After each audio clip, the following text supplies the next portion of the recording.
Mm,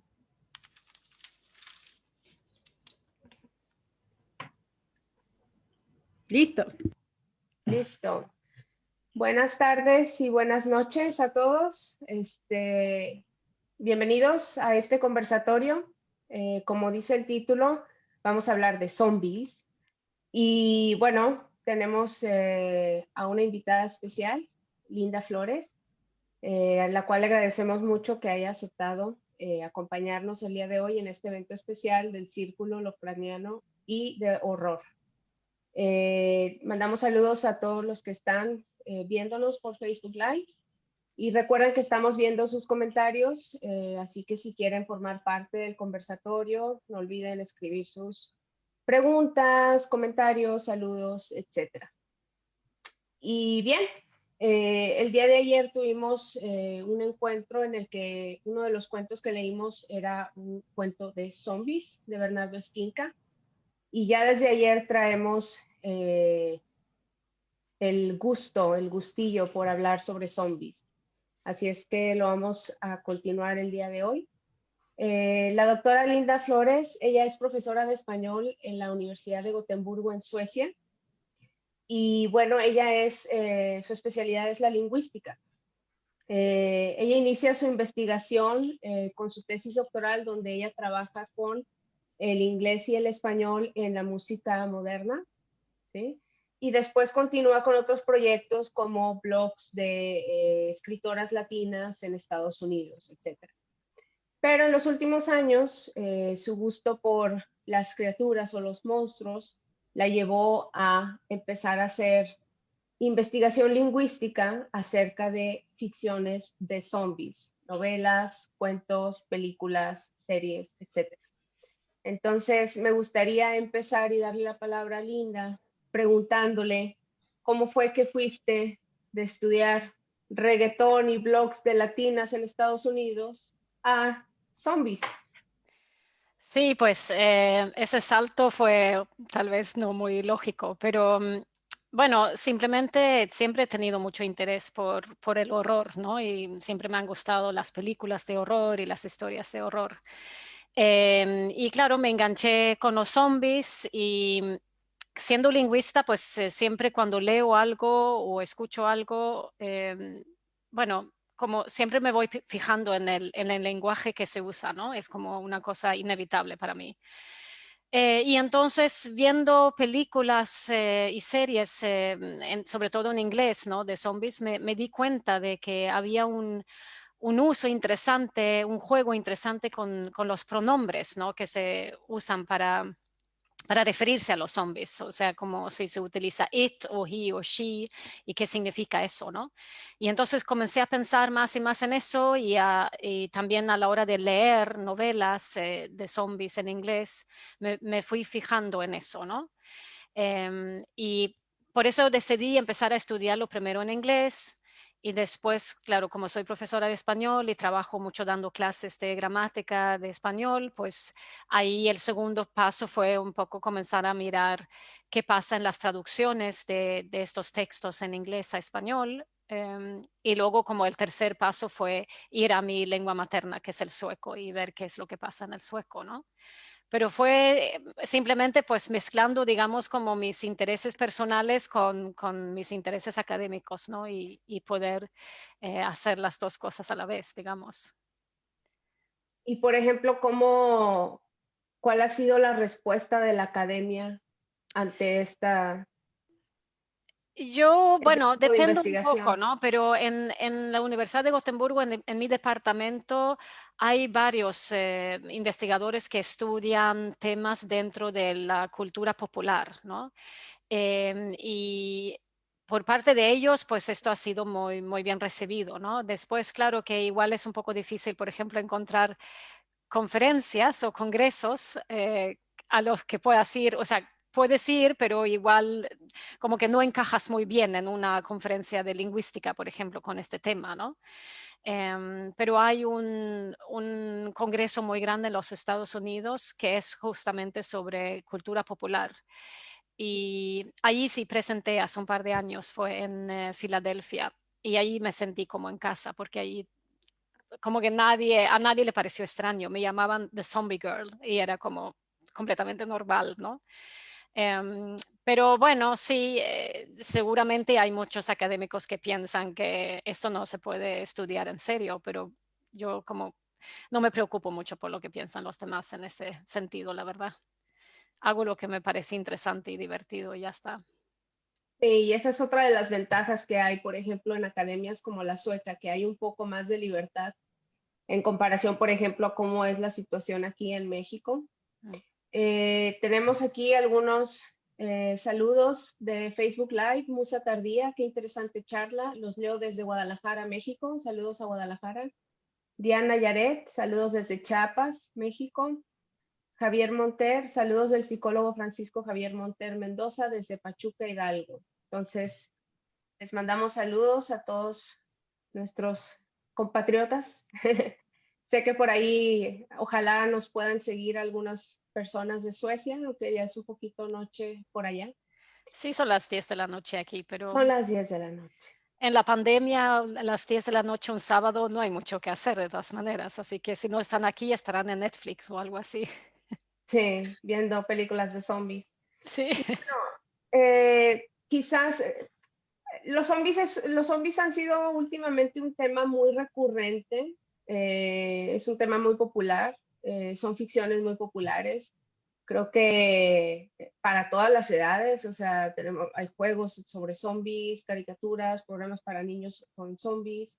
Mm. Entonces, tal vez sea un poco redundante, pero sería, creo que sería bueno hablar un poco de los orígenes del zombie, ¿no?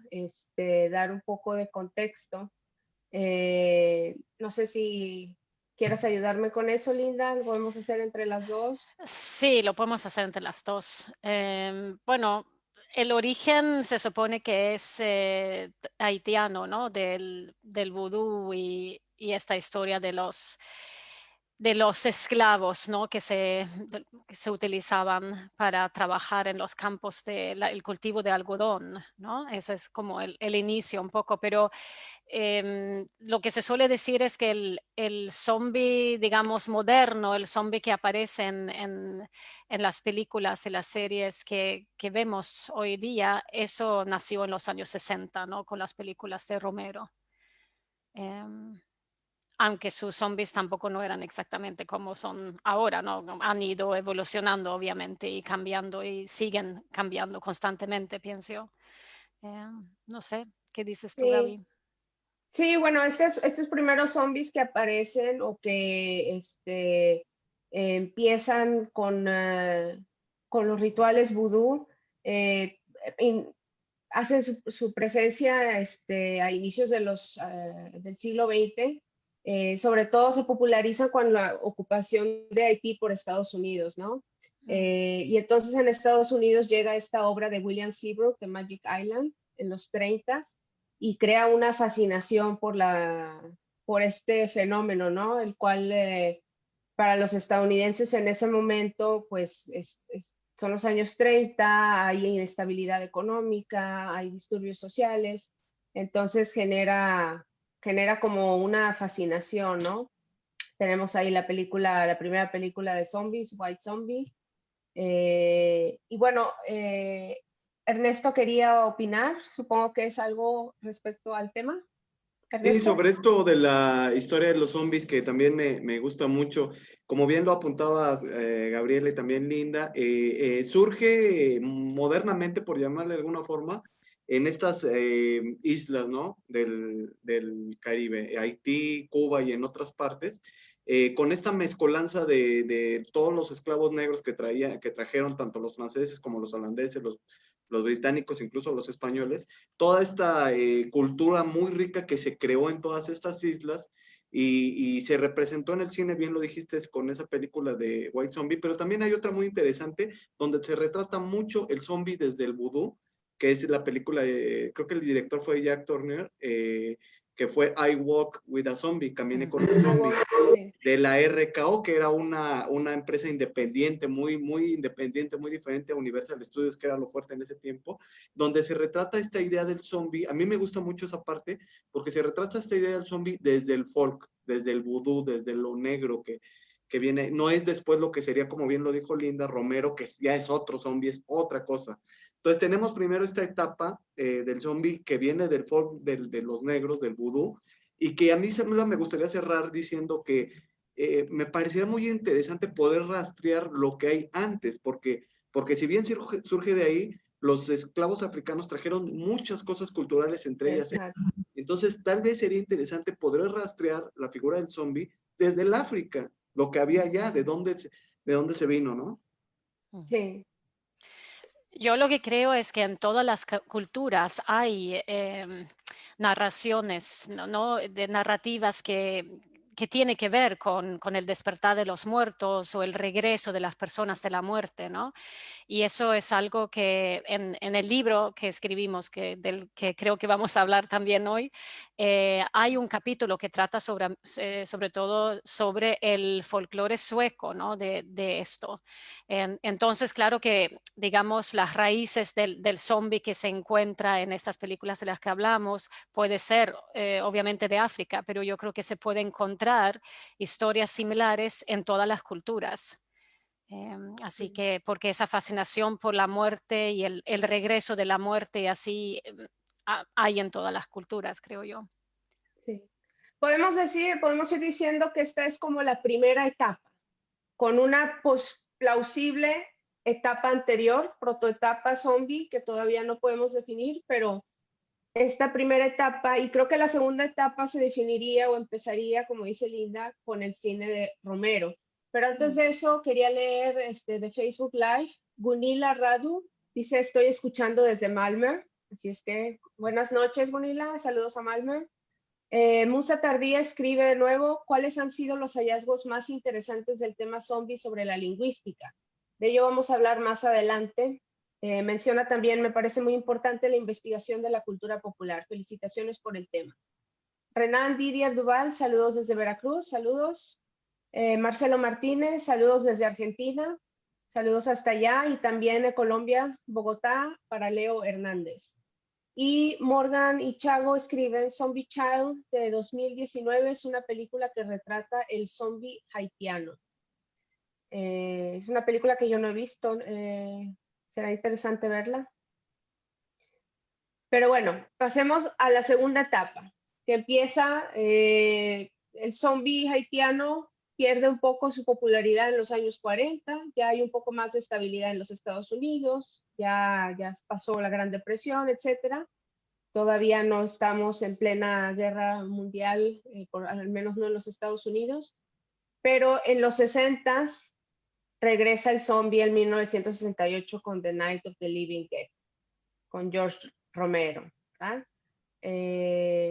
¿Algo que quieran mencionar al respecto acerca de esta película? No sé, se ha hablado tanto de esa película que, que no sé muy bien qué decir, ¿no? Pero claro, es un clásico y cualquier persona a quien le interese los zombies, pues obviamente la ha visto más que una vez y las otras también. Y hay tanto escrito sobre esas películas, tanto análisis, ¿no? Hay varias obras académicas también que tratan sobre estas películas y la simbología que hay en ellas, etcétera, ¿no?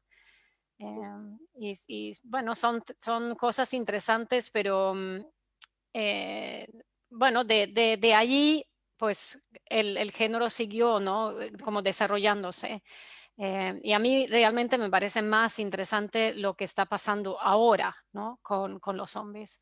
Pero no sé, alguien quiere, tal vez Gaby, ¿quieres decir tú algo más sobre Yo eso? quisiera comentar algo de eso de Romero. Fíjate que como bien lo dice Linda, se ha interpretado muchísimo la película de Romero. Ha causado muchas interpretaciones y es interesante porque en algunas entrevistas Romero dice que, pues, que realmente no la hizo con ese fin. Entonces eso es lo interesante, cómo puede crear un artefacto artístico y la gente pues le da la interpretación que tiene. Entonces, yo creo que lo que es fundamental ahí es el año en que salió, que era un año de mucha crisis en muchos, aquí en México, en Tlatelolco, lo que hablábamos ayer. Entonces creo que eso impactó y la gente vio el film como una especie de crítica social muy fuerte donde los zombies representaban pues a esta mancha de población marginada, incluso el final, ¿no? Cuando el afroamericano, que es el personaje de la película, es asesinado. Entonces, creo que fue una película de zombies, zombie moderno, en donde nos retratan esta dimensión social muy poderosa que después influenciaría mucho el cine y la literatura sobre zombies, no en su generalidad, pero sí mucho. Y creo que ese es el gran aporte de la película de Romero. Sí. Ahí mencionaste algo que me pareció a mí un dato curioso y muy interesante, porque la película sale en octubre de 1968 y en verano es cuando es el asesinato de Martin Luther King. Entonces, tenemos a este personaje principal, Ben, que es afroamericano y que al final es linchado por una bola de rednecks. Sin embargo, en entrevistas, los productores de la película y George Romero han mencionado que el guión original, este personaje estaba escrito para que fuera un redneck, ¿cómo se dice? Un trucker.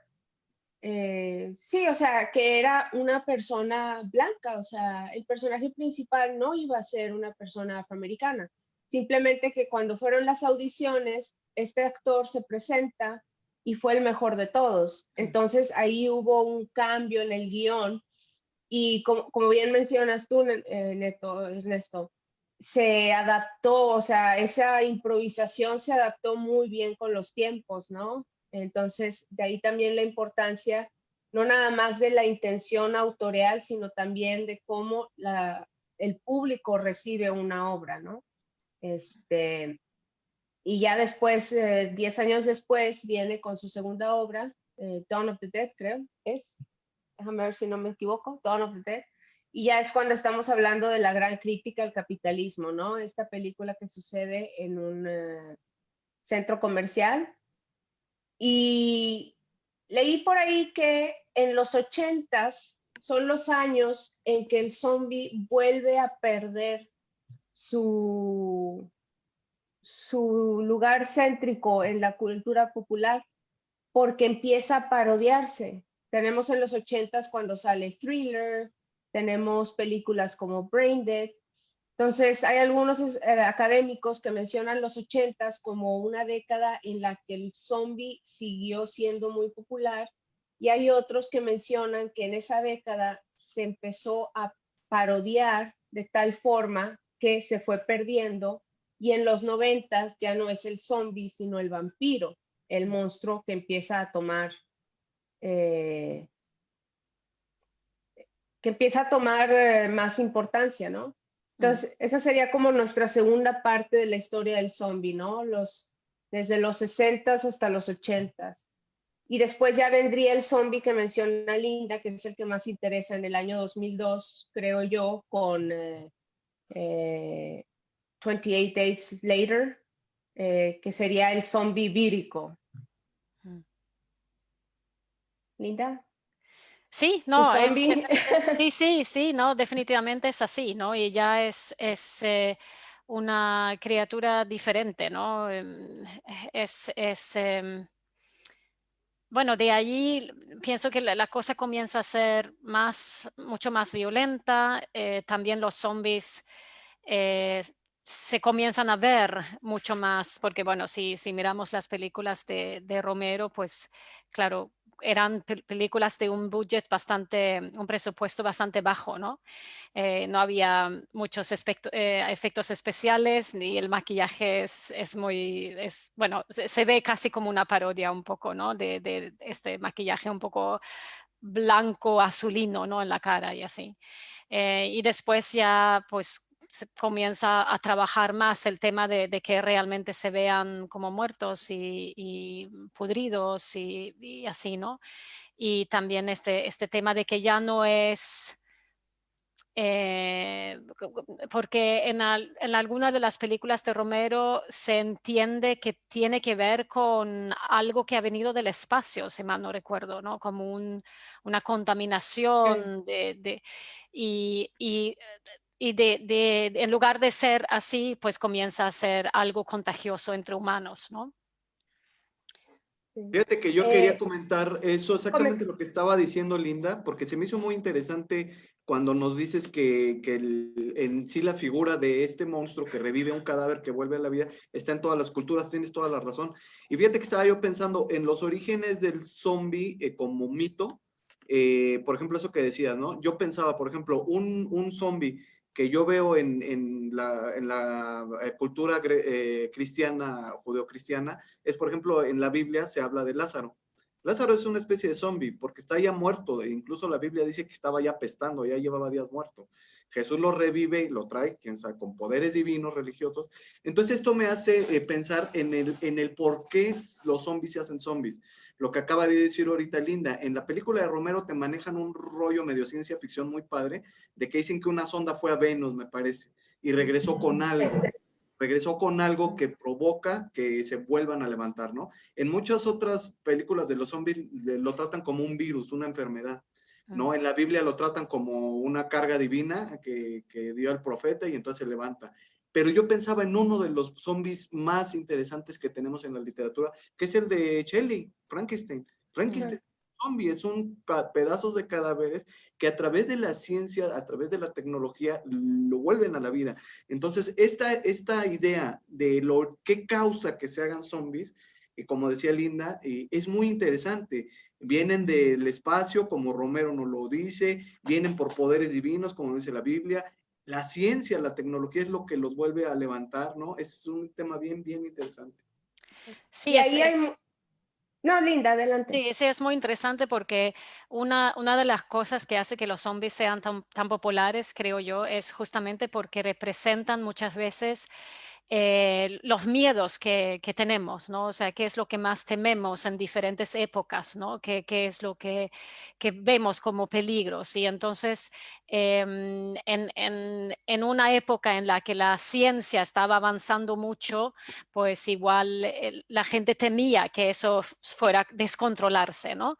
O en una época en la que se viajaba al espacio o se comenzaba a poder hacer más viajes al espacio, pues entonces, claro, uno puede tener el miedo de que puede venir de allí, que puede ser peligroso, ¿no?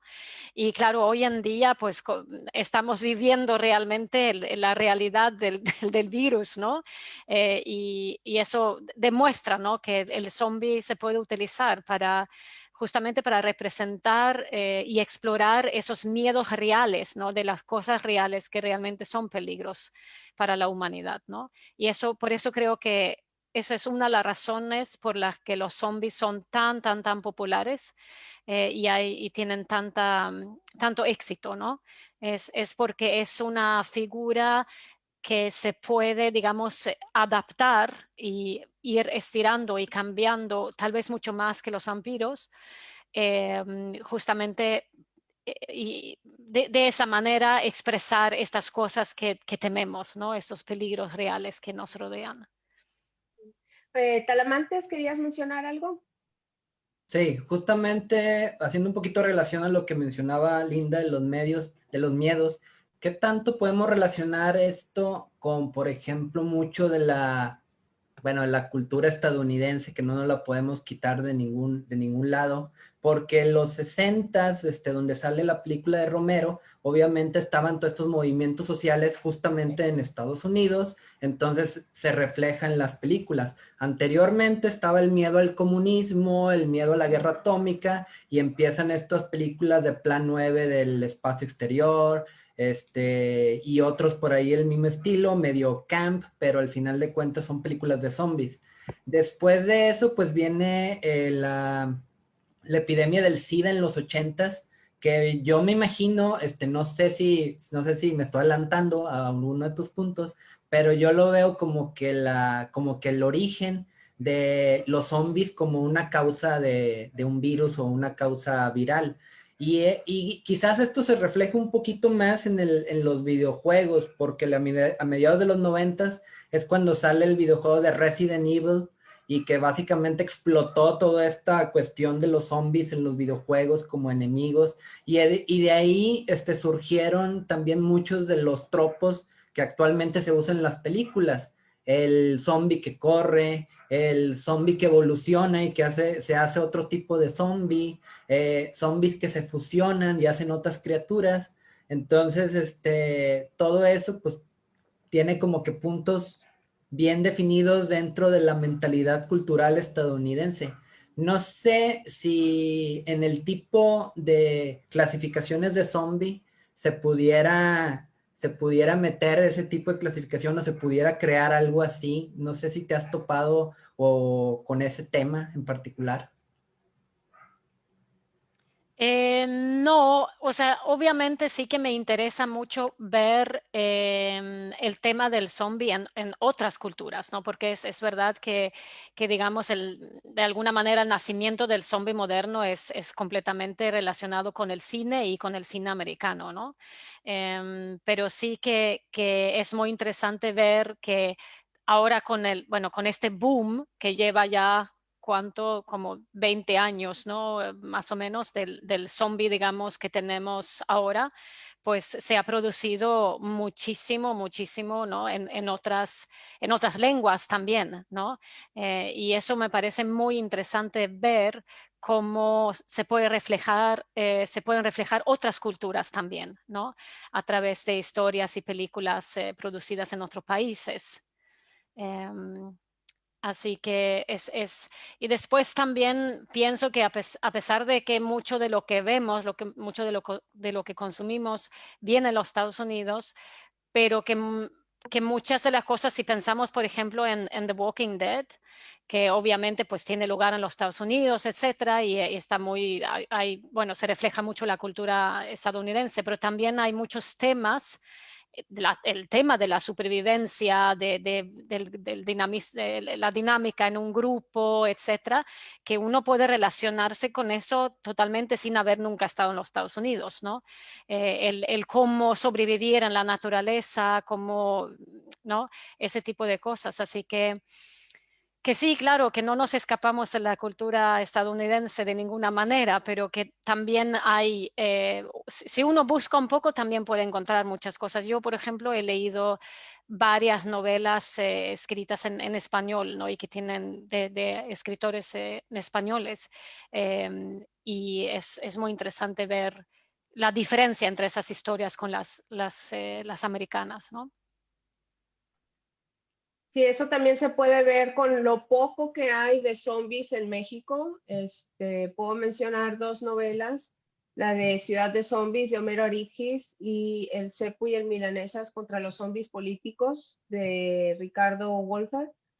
Y obviamente son obras donde la problemática que desencadena, en el caso de Wolfer, es la burocracia y la política, y en el caso de Aridgis, una vez más, es la narcoviolencia. Entonces, pero como dice Linda, hay universales o problemas universales que cruzan las fronteras, ¿no? Como por ejemplo los problemas de grupo, etcétera. En Facebook Live, Estrella Betty, saludos desde Mendoza, Argentina. Tenemos también a Geleia Sassori, también tenemos La Serpiente y el Arco Iris.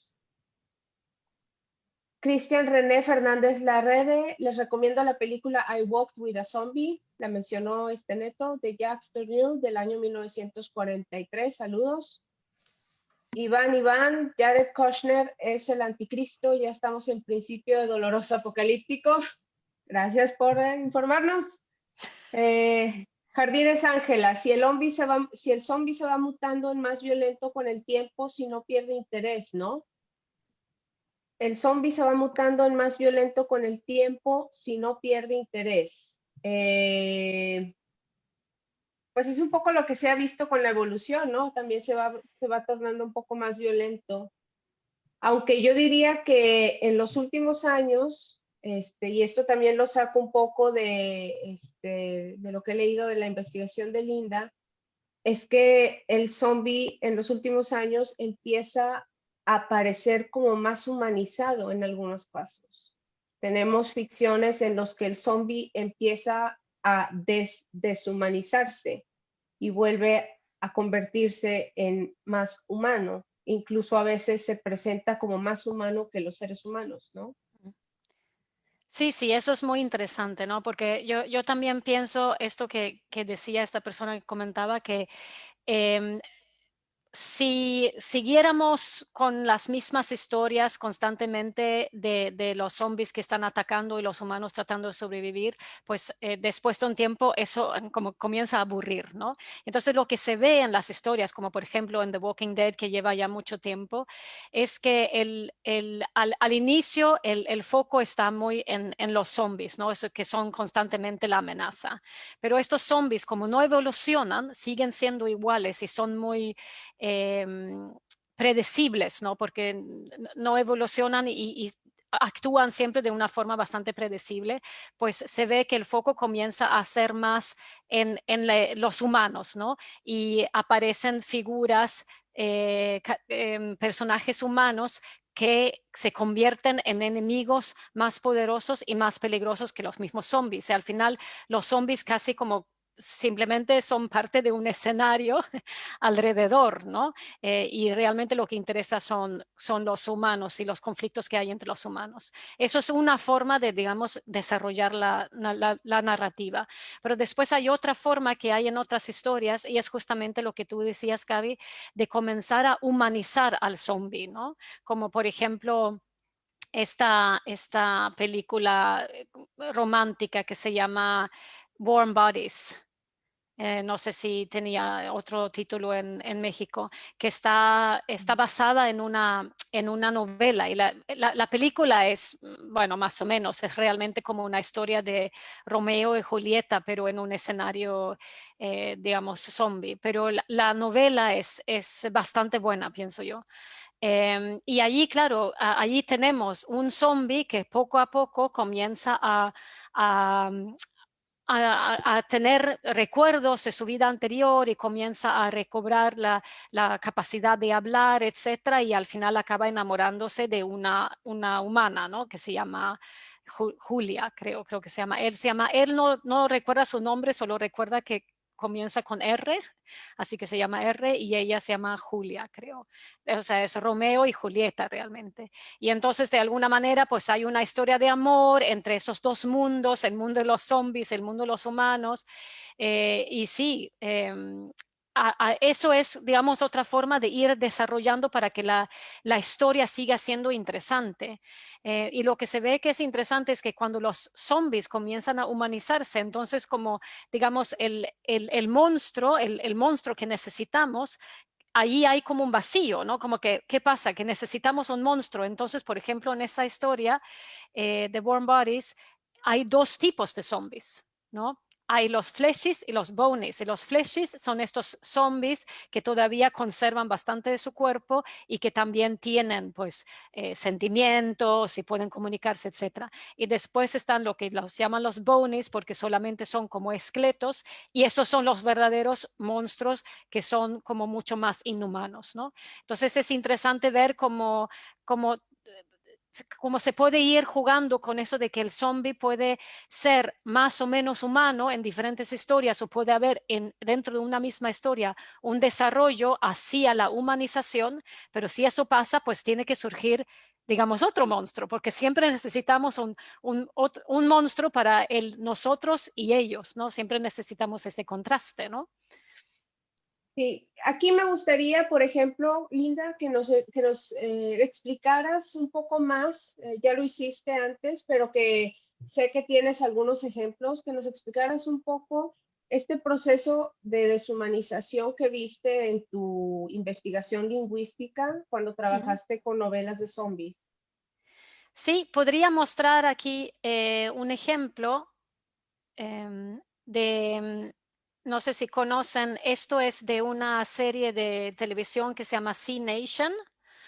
Em, es una serie que es, bueno, no es, digamos que tiene ciertos aspectos humorísticos que no tiene, por ejemplo, The Walking Dead, ¿no? Pero al mismo tiempo no es una comedia, sino que es una serie seria también, que tiene problemas, ¿no? Con los zombies. Y entonces hay una escena que a mí me parece muy interesante, en la que estos dos personajes que se ve aquí abajo es un chico joven que se llama a sí mismo 10K, porque él aspira a matar a 10.000 zombies, entonces va contando cada zombie que mata, se llama 10K o se llama a sí mismo así, que está hablando con su amigo mayor, Doc, y le está contando qué pasó cuando su padre fue mordido y contagiado por el virus, ¿no? Y entonces Doc le dice, "What did you do? ¿Qué hiciste?" "I killed it." "Damn kid, you had to put down your own dad." "I didn't kill him, I killed it." Y lo que es muy interesante aquí, ¿no? Es justamente lo que yo he estudiado, es el uso de los pronombres. Porque 10K cuando dice que mató a su padre, cuando su padre se había convertido en un zombie, no utiliza him, sino que lo utiliza it. Y con eso está realmente diciendo que considera que su padre ya no era humano, o sea, que no mató a su padre, sino que mató a algo que ya no era humano. Y primero, pues Doc como que dice, oh, vaya, tuviste que matar a tu propio padre. Y él dice, no, yo no maté a mi padre, yo maté, I killed it, ¿no? Y eso es lo que me parece muy interesante, porque aparte de esto, el resto de la escena no lo comentan más. O sea, como que no desarrollan el tema de que los zombies, o sea, las personas cuando se convierten en zombies ya no son humanos, etcétera. No hace falta, porque con el contraste de esos dos pronombres ya está todo dicho, ¿no? Ya queda muy claro qué es lo que piensan. Y entonces lo que hice en mi investigación fue encontrar, o sea, ver muchas películas, muchas series y leer muchas novelas, e ir buscando este tipo de uso de los pronombres. Y encontré bastantes, no muchísimos, pero bastantes, justamente donde hay ese tipo de contraste o un uso de un pronombre u otro para decir algo sobre qué es lo que pensamos, ¿no? Puedo mostrar otro ejemplo. Este ejemplo es de mi novela favorita, de todo lo que he leído. The Girl with All the Gifts es una novela fantástica. La película es bastante buena, pero la novela es fantástica. O sea, si no la han leído, realmente la recomiendo. En español se llama Melanie solamente, la traducción, al menos la traducción que hay en España. Y aquí lo que pasa en esta historia es muy interesante, porque aquí existe este tipo de zombie, digamos, tradicional, el zombie, el brain dead, ¿no? El zombie que no tiene ningún tipo de conciencia, que solo actúa con un instinto, ¿no? Pero después también hay niños zombies, y esos son niños que nacieron, que cuando sus madres estaban embarazadas con ellos, fueron contagiadas, ¿no? Y entonces, de alguna manera, el feto también se contagió, pero nacen como criaturas con conciencia, pueden comunicarse entre sí, tienen sentimientos, etcétera, ¿no? Entonces son como, bueno, algo entre los humanos y los zombies, ¿no? Es común. Y cuando los humanos descubren la existencia de estos niños zombies y se dan cuenta de que no son como los otros zombies, pues hay una escena en la que uno de los científicos, porque están como viviendo en una especie de campamento donde hay militares y hay científicos, uno de los científicos le pide a los militares que capturen un niño de estos para poder examinarlo, ¿no? Y entonces lo que dicen es, bring us one of those kids, let's take a good long look at him, her, it. O sea, realmente contrastan los tres pronombres para decir que no sabemos no sabemos qué tipo de criatura es, qué tipo de ser es esto, ¿no? Y no sabemos cómo verlo, cómo tratarlo. Se sienten como muy confundidos con estos zombies nuevos, ¿no? Que se ve que son inteligentes, etcétera, ¿no? Y entonces este tipo de uso del idioma justamente para expresar esta inseguridad que los humanos sienten acerca de de la humanidad o no humanidad de los zombies, ¿no? Eso me parece muy interesante. Y por ejemplo, si volvemos al ejemplo de 10K y Doc, también habías ahí, Sí. porque también te fijaste en cómo los traductores al español buscan resolver este problema, porque en español no tenemos it, ¿cierto? Exactamente, eso fue mi segundo paso. Después de haber publicado 2 artículos justamente sobre el uso de los pronombres en inglés, entonces dije, ahora quiero saber qué pasa, porque obviamente estas películas se subtitulan o se hace, ¿cómo se llama? Doblaje. El doblaje, eso, ¿Mm?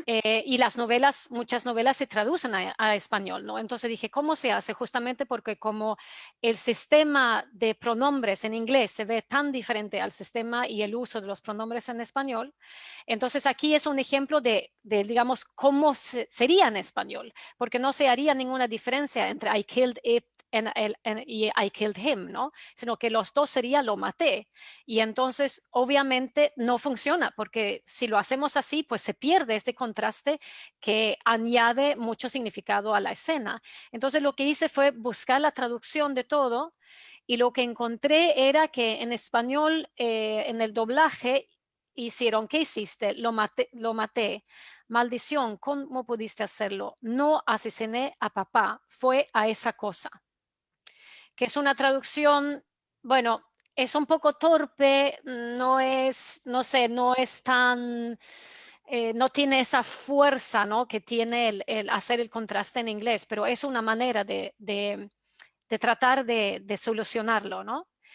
Y después creo que también aquí el de The Girl with All the Gifts, ahí han puesto traednos, bueno, esta es la traducción en español de España, a uno de esos niños. Queremos examinar a uno de esos críos, crías o lo que sea, que sería pues la traducción es lo que hicieron para de alguna manera decir, pues no sabemos lo que es, si es un crío, una cría o qué es, ¿no? Y bueno, sí, o sea, no hay una solución sencilla, no hay una solución buena, pero y lo que también descubrí que en algunas escenas simplemente hacen caso omiso, o sea, simplemente esta parte de la narrativa se pierde completamente y no hacen nada para solucionarlo. Y, y bueno, yo lo entiendo también porque es difícil hacer una traducción buena. Un proyecto interesantísimo. En español todavía no te has enfocado, me habías comentado, ¿verdad? Sí, o sea, obviamente al leer cosas originalmente escritas en español también, pues he ido pensando en cómo hacen, ¿no? Y un poco como para destacarlo, o sea, la deshumanización de los zombies, pues en lugar de utilizar pronombres, pues igual utilizan diferentes tipos de sustantivos, ¿no? De decir ese monstruo, esa cosa, ese ser, y utilizan más este tipo de expresiones, ¿no? Para mostrar eso de que no son humanos, o dicen los infectados, o los, bueno, muertos caminantes, o así, pero no hay... o simplemente, como dicen, algún tipo de descripción que demuestra que ya no es un ser humano, ¿no? Que no quedaba nada de Lisa, por ejemplo, sino que o sea, eh, lo hacen de otra manera, ¿no? Tienen otras formas de solucionarlo. Sí, muy bien. Tenemos muchas preguntas de Facebook. Voy a tratar de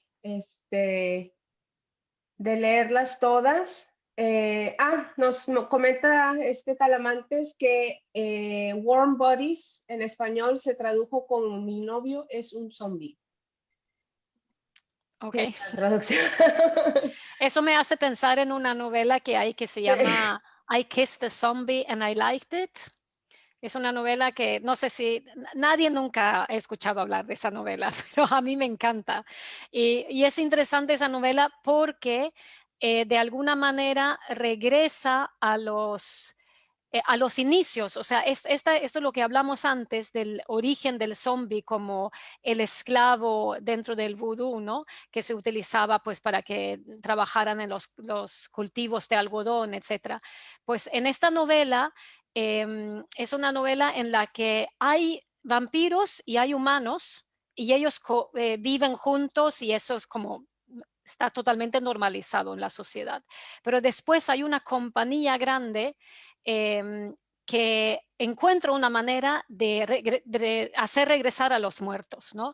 Y los tienen trabajando como esclavos en sus almacenes. Es como tipo Walmart o algo así. Y los utilizan como de mano de obra, ¿no? ¿Cómo se llama? O sea, como trabajadores que trabajan gratuitamente, ¿no? Y entonces hay un movimiento de derechos por los zombies, ¿no? Del derecho humano por los zombies y luchan por sus derechos para que, bueno, para que no tengan que trabajar de esa manera y ser explotados de esa manera. Y es una humana que se enamora de un zombie. Es una historia bastante divertida, pienso. De Facebook tenemos de Laura Ribeiro, saludos desde Baltimore, Maryland. Dice, yo pregunto desde la ignorancia, pero me gustaría saber cuáles son las características que definen al zombie como tal en la actualidad y si la pandemia en la que vivimos ya está influenciando la literatura zombie. Sí. Linda.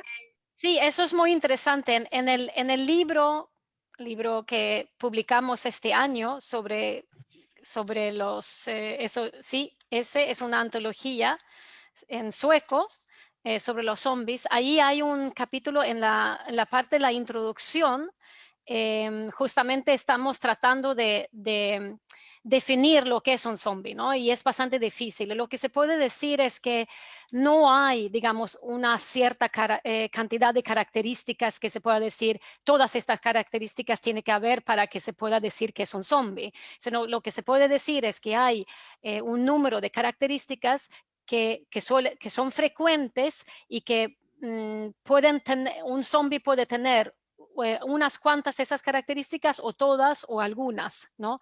Pero es difícil decir esto. Por ejemplo, antes hablamos del monstruo de Frankenstein. ¿Es un zombie o no? O los White Walkers en Game of Thrones, ¿son zombies o no? O sea, pero lo que se suele decir típico es que carecen de voluntad propia, ¿no? De fuerza de voluntad. Que su alimentación es, bueno, de carne o cerebros, carne cruda, ¿no? Generalmente la transformación es debido a algún tipo de virus o contagio de algún tipo.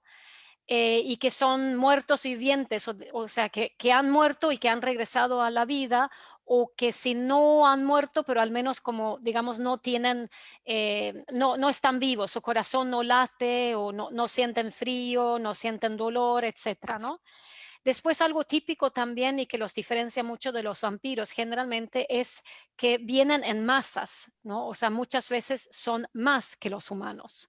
Y eso pienso que es una característica importante que pocos otros monstruos tienen, ¿no? O sea, los vampiros, por ejemplo, generalmente aparecen uno o un grupo pequeño, un grupo reducido, pero no suelen ser no invaden la tierra, ¿no? Pero eso es típico de los zombies. Y que son agresivos, eso también, ¿no? Y creo que esas son las características más típicas. No sé si alguien tiene alguna otra que quisiera añadir a esa lista. Bueno, una característica que es muy problemática es precisamente el hecho de que vuelven a la vida, porque esa característica podría incluso decirse que Jesucristo era un zombie, ¿sí me explico? Entonces, creo que lo más importante de las características de zombies es que el zombie es tan flexible que no es que tenga que seguir una rígida lista de características, sino suficientes características para que se pueda considerar como un zombie. Sí. Sí, porque Jesucristo, por ejemplo, regresó a la vida, pero no era agresivo, no comía cerebro, tenía una voluntad propia, etcétera, ¿no? O sea, como que no cumplía con los También el otros Frankenstein, requisitos. ¿no? También Frankenstein tenía bastante voluntad. Y fíjate que eso que dijiste de las hordas, por ejemplo, tenemos el caso de Richard Matheson, ya lo había comentado aquí en el chat. Pues Richard Matheson en Soy Leyenda crea una horda de vampiros. Mm, Es una de las obras muy conocidas en donde sí parecen zombies, pero no son sí. zombies, son vampiros y llenan la tierra, invaden todo. Yo les recomiendo también la película que hizo Vincent Price sobre esa obra, también Mm. está. Entonces, es lo que dice Linda, hay ciertos elementos, pero no podemos generalizarlos porque realmente la figura del zombie es muy diversa, es muy variada, ¿no? Sí. Ramón, ¿querías mencionar algo? Sí, yo quería comentar una idea que no es mía, la leí en algún artículo hace un par de años, no sé si en el New York Times o en el New Yorker, pero recuerdo que el argumento del autor era el siguiente: el zombie es el monstruo de las crisis económicas y el vampiro florece cuando hay bonanza económica para las élites. Él decía, pues el zombie es un monstruo proletario, es un monstruo del desempleo, es un monstruo que, que puede estar en una situación de crisis como la que vivimos o como la de 1929, un gran crack bursátil o financiero que deja mucha gente en la calle sin trabajo y que en cualquier momento pues te puedes infectar, que es un miedo que tiene o tenemos en la clase media. En cualquier momento me puedo convertir en desempleado, en cualquier momento puedo perder mi casa, en cualquier momento voy a andar vagando como muerto en vida, descerebrado, en busca de algo que hacer. En cambio, el vampiro, pues es más de la época de Reagan y de Thatcher y del neoliberalismo más cazabolsero, visten bien, usan ropa elegante, Yuppies. son un poco yuppies, un poco banqueros de inversión, visten como gente europea degenerada, viven de noche y es glamour, el vampiro es glamoroso. Entonces el vampiro se adapta más en épocas de bonanza. No quiere decir que la bonanza esté bien repartida, al contrario, en épocas de bonanza financiera las diferencias entre clases sociales a lo mejor son mucho más notorias, pero no sé si estás de acuerdo con esa idea, Linda. No sé si creas que, o es una interpretación muy jalada de los pelos, pero no sé si creas tú que hay alguna relación entre nuestros monstruos y nuestros ciclos económicos. Sí, totalmente, estoy totalmente de acuerdo. Eso es un tema bastante recurrente cuando se escribe sobre cuando el vampiro es popular y cuando el zombie es popular. Es una explicación bastante frecuente, ¿no? Esto de verlo desde la perspectiva de la economía, sí. Entonces, esto quiere decir que el zombie va a seguir por unos años más, Sí, sobre sí, todo yo después de creo la que también. pandemia. Sí, ahora con la pandemia, pues también justamente por los miedos que estamos viviendo ahora, ¿no? Porque eso es una de las cosas también que es muy interesante con los zombies, ¿no? Que muchas veces la transformación, el momento, ¿no? Es una cosa tan sencilla, ¿no? Como un zombie te hace un rasguño y ya en cuestión de unos minutos o unos segundos ya eres uno de ellos, ¿no? Y ahora con el miedo que estamos viviendo, que cada vez que salimos de la casa, ¿no? A la calle, que sabemos que corremos el riesgo de contagiarnos, pues pienso que de alguna manera lo que hace un año, un par de años veíamos en las películas o leíamos en las novelas de zombies, hasta cierto punto ahora lo estamos viviendo realmente, ¿no? Ese miedo de acercarse o sea que porque muchas veces el zombie es realmente una representación de nosotros mismos, ¿no? Nuestros miedos, lo que nosotros tememos de la muerte, de envejecer, bueno, de esto de la situación económica, de en cualquier momento convertirse en un muerto viviendo, caminando por la calle, ¿no? Y por eso funciona también, ¿no? Como metáfora de nuestros miedos, porque realmente los humanos, el peor enemigo de los humanos somos nosotros mismos, ¿no? Somos nosotros los que estamos acabando con la única tierra que tenemos, ¿no? Somos nosotros que causamos todas las cosas que estamos sufriendo de alguna manera, ¿no? Y por eso también el zombie funciona como metáfora para representar todo esto que estamos sufriendo, ¿no? Que hemos causado nosotros mismos. No me gustaría que el libro del que hablaba Linda quede nada más como un comentario.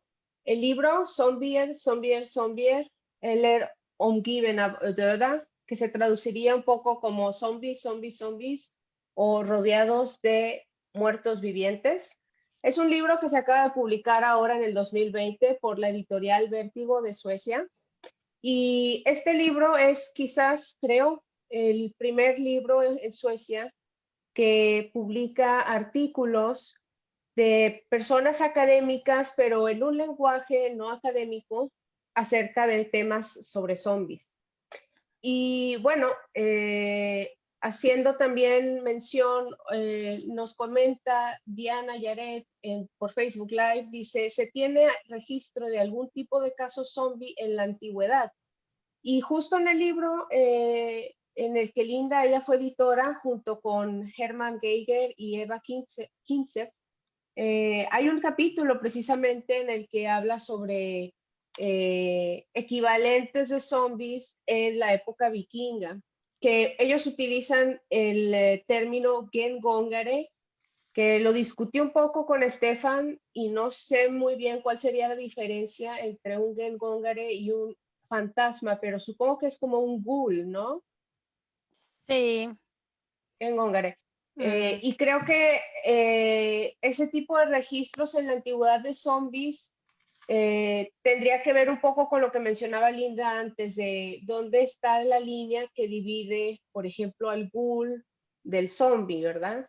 No sé si tienes fresco algunos de los ejemplos que da Tommy Kucela en este artículo. No, la verdad es que hace mucho que no lo leo ahora, porque como trabajamos con el libro de forma tan intensiva, pero no, sí, claro, es esto de las personas, los personajes que regresaban de la muerte o que venían, digamos, a de alguna manera vengarse por injusticias que vivieron en la vida, eso está claro que también existía en la antigüedad nórdica también, ¿no? Y también los Mylingar, ¿no? Estos que eran los niños que habían muerto y que podían regresar también. Por ejemplo, estos fetos que fueron como abortados o bebés que nacían, que no eran deseados y que los dejaban en el bosque o así y que después podían de alguna manera regresar a vengarse, ¿no? Así que sí, es un tema bien interesante ver que, bueno, los zombies es un tipo de muerto viviente, pero hay muchos. Sí. Estoy aquí haciendo muestra del libro porque nos lo pidió Bicho del Suplicio por Facebook Live. Desafortunadamente es un libro, ¿sí? Hay que explicar lo que es esto, ¿no? Porque esto lo que hay. ¿No te has fijado tú, Gaby? Esto, o sea, ¿Es cualquier Globen? sueco, sí, cualquier sueco, cualquier persona que haya estado en Estocolmo, en la capital de Suecia, esto es como un estadio que tiene como forma de globo que hay en Estocolmo, donde hacen conciertos y diferentes tipos de actuaciones. Es un sitio muy grande y que se ve de lejos, ¿no? Como una bola grande, blanca. Y en la portada pues está como ya cayéndose a pedazos. Y después esta torre, que también es lo primero que ves cuando llegas a Estocolmo con el tren desde el sur, que es, no sé qué edificio es en realidad, es un edificio del Estado, ¿no? del gobierno y tiene las 3 coronas que representan Suecia aquí arriba. Entonces, lo que quisimos hacer con esta portada era un poco, pues, realmente resaltar que esto es un libro. No todos los capítulos tienen, digamos, relación con los países nórdicos, pero que hay un enfoque de eso, ¿no? Por ejemplo, en mi capítulo que escribo sobre los pronombres, pero aquí analizo lo que pasa en el sueco, ¿no? Linda, esta es una pregunta personal. ¿Esta eres Sí. tú? Ah, ok. Sí, tal vez. No sé, teníamos la idea de que el que ha hecho la portada es un tatuador que trabaja normalmente haciendo tatuajes. Y teníamos la idea de que nos retratara a nosotros, a los 3 editores, como zombies, pero al final creo que no le logramos convencer, pero tal vez sí se parece un poco a mí, no sé. Pues, Pregunta Oscar Murueta Carrasco, ¿se puede conseguir su libro aquí en México? Es muy probable que no, por lo que yo vi, por ejemplo, al menos en Amazon, no. El gran problema, y bueno, veremos después si sucede algo, pero es que ahorita el libro solamente está disponible en sueco. sí, tendríamos que traducirlo. Habría que hacer una traducción. Según tengo entendido, en México solo hay 5 ejemplares que están en mi casa. Tal vez si le pegan una visita a casa de Gaby, sí que pueden conseguir uno. Bien, Katia, buen día, nos pregunta, ¿qué opinan del zombie coreano? Han salido muy buenas películas de zombies de Corea, por ejemplo, Train to Busan. Salió reciente otra, ¿cuál se llamaba? #Alive, creo. Sí, eso no la he visto. El Train to Busan sí que me parece una película de las mejores, ¿no? Es una película, a mí me gustó mucho. La vimos Sí, juntas, ¿no? ¿Te acuerdas, Gaby? sí. Después está la serie esta en Netflix, ¿no? ¿De dónde es? Esa no la he Es visto, la verdad. coreana. Es Es de Corea, buenísima. sí. ¿Cómo se llama? Sí, The Kingdom, creo, ¿no? The Kingdom. Kingdom, sí. Pero la verdad es que no la he visto, así que no. Tomé un poco de pausa también de tantas historias zombies, porque al final, pues uno como necesita también ver otras cosas un tiempo, creo yo. Sí. En lo personal, lo que yo podría decir de lo que opino del zombie coreano, creo que las películas coreanas que han salido de zombies tienen muy buena calidad, muy buena producción, pero me parece que están más, me parece que son resultado de la popularidad del género y no necesariamente que son resultado de una realidad o de un contexto social. Yo no sé mucho acerca de Corea del Sur, pero por lo que yo veo tienen los mismos tropos, tienen los mismos estructuras, entonces creo que el zombie coreano, bueno, Kingdom es muy diferente porque Kingdom está ambientada en el pasado de Corea, entonces es muy interesante verla para conocer un poquito la cultura antigua de Corea, pero creo que me atrevo a decir, pero es mi opinión basada en mucha ignorancia y todo, creo que es más, se está subiendo al tren del zombie. Eso sería lo que yo pensaría. Christian René Fernández Larrere. Creo que I Am Legend de Richard Matheson fue una de las inspiraciones para las películas de zombies de Romero. Eso tienes razón, Christian. Matheson lo dijo, que I Am Legend fue una de sus inspiraciones. Jardines Ángelas se humanizan para adentrarse en la población humana para que la depredación parezca menos violenta. Cuando hablábamos de la humanización, se humanizan para adentrarse en la población humana para que la depredación parezca menos violenta. Es una pregunta, supongo eso. Sí. Yo lo que creo es que o sea, las historias que yo he visto o leído en las que se humanizan a los zombies, generalmente los zombies ya no son una amenaza a los humanos, sino que más bien son los humanos que son una amenaza a los zombies. Yo estoy pensando, por ejemplo, en esta serie británica In the Flesh. No sé si esa es una historia muy buena y muy interesante, ¿no? En la que los han encontrado una forma de rehabilitar a los zombies, ¿no? Eh, para que ya como que vuelvan a ser más humanos y vuelvan o sea, ya no tienen esos instintos agresivos de matar y así, ¿no? Y es una historia muy interesante porque cuando regresan después de haber pasado un tiempo en un centro de rehabilitación y regresan ya a sus pueblos y a sus casas, a sus hogares, sufren mucha discriminación, ¿no? Y hay muchos miedos y hay conflictos en las familias y así porque les cuesta aceptar, ¿no? el regreso de estas personas en muchos casos.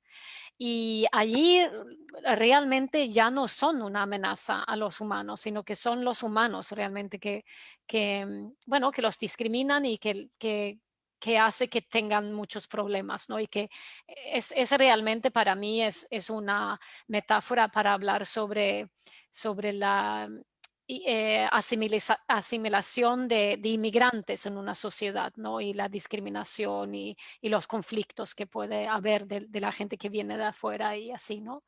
Em, Así que yo creo que cuando se humaniza al zombie es para convertirlo en un personaje más interesante, ¿no? Menos predecible, porque ese zombie descerebrado que actúa solamente con un instinto, al final no es muy interesante, ¿no? Y cuando ya lo has tenido sorprendiéndote saliendo de un armario y sorprendiéndote saliéndote del agua y de un coche y etcétera, etcétera, pues al final se agota, ¿no? Y entonces, ¿qué hacemos ahora? Y entonces simplemente es una forma de desarrollarlo para que sea más interesante y que pueda haber otro tipo de intrigas, ¿no? Sofía García Nespereira nos dice qué interesante lo de la humanización del zombie, no lo sabía. Ana Cris Hinojosa, creo que la humanización del zombie es también una respuesta que podría verse política, utilizando al zombie como metáfora del otro y mostrar cómo las diferencias que nos separan pueden ser superficiales cuando el interior es tan similar, la muestra de empatía y afecto. Relacionado con lo que mencionas ahorita, ¿no? Que pareciera como que este tipo de nuevas narrativas zombies, donde hay una humanización y una reintegración, surgen a partir de estas crisis de migración que han habido en los últimos años, ¿no?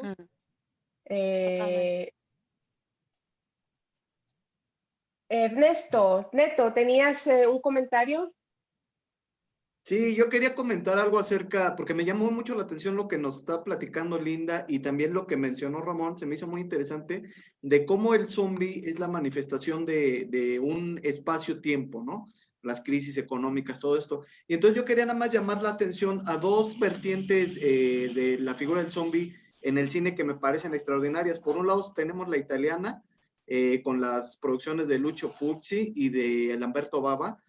Por ejemplo, en el caso de Lamberto Bava, él les pone unas especies de demonios que son para él los zombies, pero que actúan de igual forma se esparcen, muerden a unos y los convierten, etcétera. Entonces esa mirada italiana es muy distinta a la norteamericana y se me hace muy interesante, también porque se hizo mancuerna con todo este cine gore que estaba surgiendo en los 70s y también con ese subgénero del cine de los caníbales. Entonces el zombie empieza a ser caníbal, ¿no? Como en las películas de Holocausto Caníbal y todo esto. Entonces esa conjunción que se hizo en el cine italiano se me hace muy interesante. Y la otra vertiente que quería comentar, porque tiene que ver con lo que comentaba Ramón y Linda, es la vertiente, esa forma en que se vio el cine de zombies en España. Porque en plena dictadura estaba pues la dictadura de Franco, y entonces tenemos Armando Osorio y Grau y varios hacen una serie de películas setenteras sobre zombies bien interesantes. Por ejemplo, tenemos en el 78 Noche del Terror Ciego, donde son unos zombies que son unas especies de templarios, como cruzados, ¿no? que tiene que ver con todo este rollo católico de los españoles, y son una serie de películas españolas sobre zombies, el ataque de los muertos, el buque maldito, y en la última es La Noche de las Gaviotas, que es una película de zombies que a mi gusto es muy Lovecraftiana. Entonces tenemos estas miradas distintas del cine norteamericano, que también son muy interesantes sobre los zombies, pues yo quería comentar esa parte. Sí, muy interesante. Eso me hace pensar en este libro que se llama Franco Zombie. No sé si lo conoces. Es una novela, la verdad es que no la terminé de leer, pero aquí son unos personajes que encuentran un científico loco que ha encontrado una manera de regresar a los muertos, y ellos quieren que, bueno, son franquistas, quieren regresar a la dictadura, y lo que hacen es ir a buscar el cadáver de Franco y simplemente despertarlo de nuevo, ¿no? Para regrese a ser el dictador de España. Así que es relacionado un poco con lo que decías, creo, ¿no? Oye, es como Eh, todas estas películas de zombies nazis, ¿no? Has visto que hay un montón también. sí, sí, Sí, sí, sí, sí. Ahí están. sí, Sí, en nuestro libro hay un capítulo justamente que trata sobre los zombies nazis. Sí.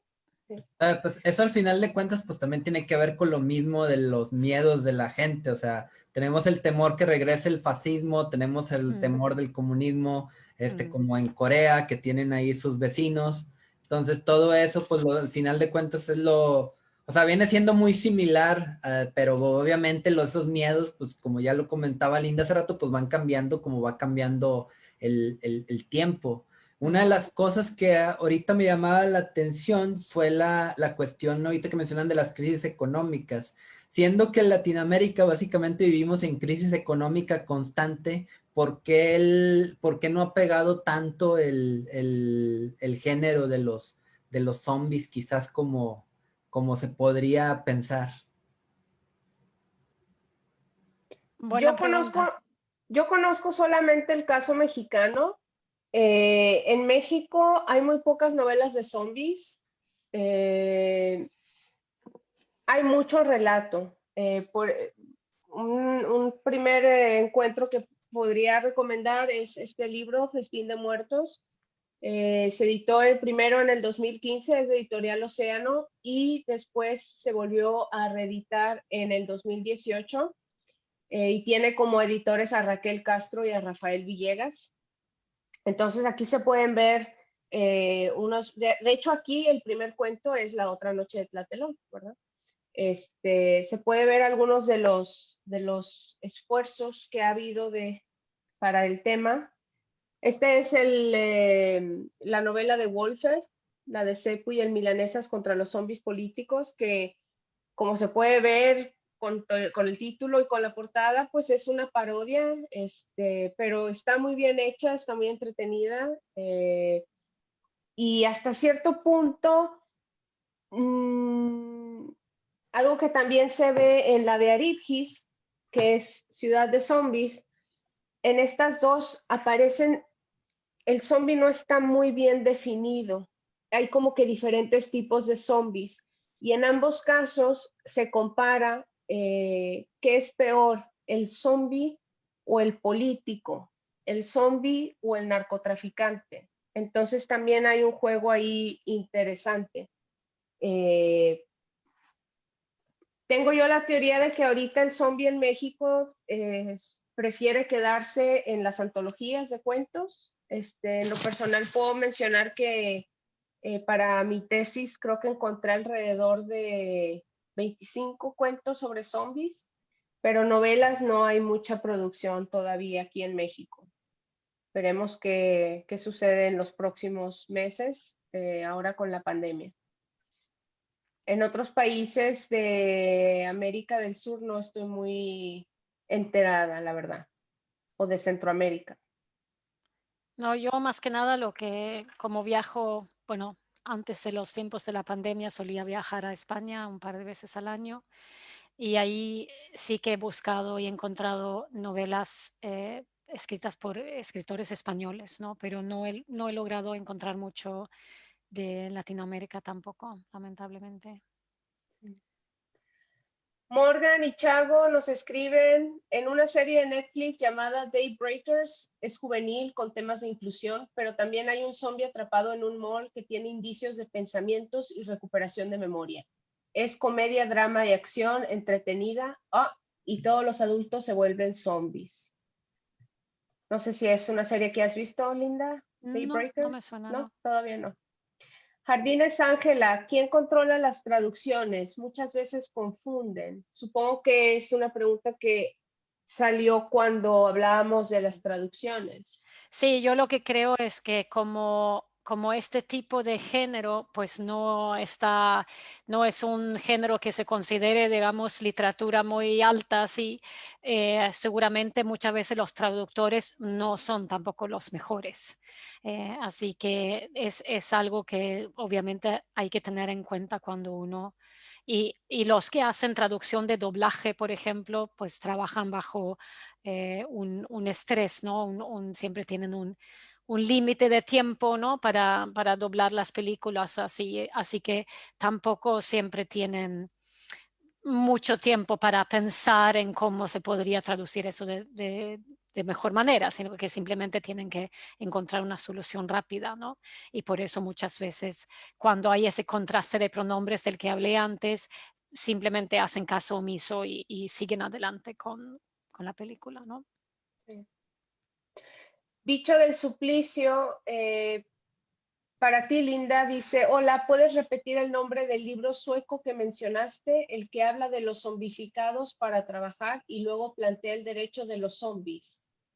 No, eso no es un libro sueco, Es eso es sueco, un ¿verdad? libro americano que se llama I Kissed a Zombie and I Liked It. I Kissed a Zombie and I Liked It, para Bicha del Suplicio. Ujú. Bicha del Suplicio es la persona en Facebook. Sí, después hay también otra novela que me parece incluso mejor, que se llama Breathers, o sea, como los que respiran, y está contada desde el punto de vista también de un hombre que muere en un accidente de coches junto con su esposa, y él regresa, pero la esposa no. Y los breathers son los humanos, ¿no? O sea, son los que todavía están vivos. Y este es interesante también porque si él regresa y ya no tiene dónde vivir, ya no tiene ningún trabajo, ya no tiene vida, porque bueno, el mundo ha seguido adelante y él se murió, ¿no? Entonces tiene que mudarse a vivir en el sótano, en la casa de sus padres.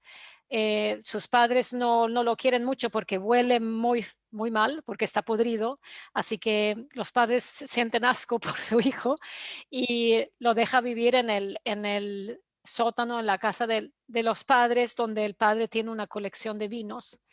Eh, y es una historia muy interesante porque él, bueno, claro, está bastante deprimido, ya no tiene vida y extraña a su esposa, pero se va encontrando con otros zombies que están en situaciones similares, ¿no?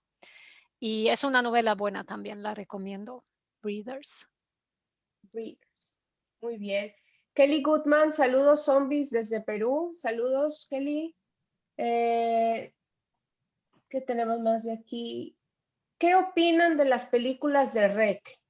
Nos pregunta, me gusta el mazapán. ¿Cuál Las es esa? películas, el mazapán. Es las películas, creo que son las españolas, ¿no? Las que son tipo como The Blair Witch Project. Sí. ¿Te acuerdas Esa que que hubo una en el Zombie Film Festival?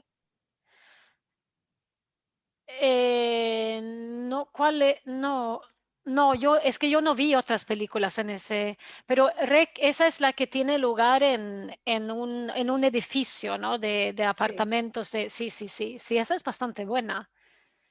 A mí me Em, dio mucho miedo al final cuando sí, sale la cosa.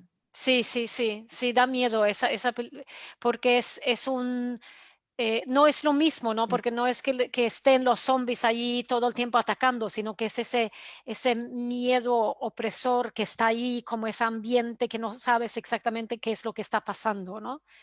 Sí, es bastante buena esta película, pero no sé de la que hablas tú del Festival de Cine, no sé cuál era. Sí, ya me dijeron que no de spoilers, lo lamento, lo siento. Pero bueno, son películas buenas. Yo solo he visto las primeras dos. ¿Cuántas son? No sé. Nadie sabe. Nadie sabe. A ver si ahorita nos comenta alguien cuántas son.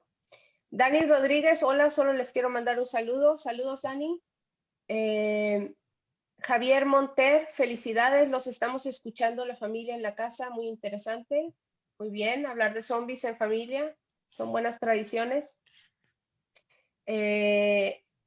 Otra vez Laura Ribeiro nos dice, Linda. Nos dicen que al parecer son 5 las películas de REC. Bueno, ahí está, no algo más que hacer durante la pandemia.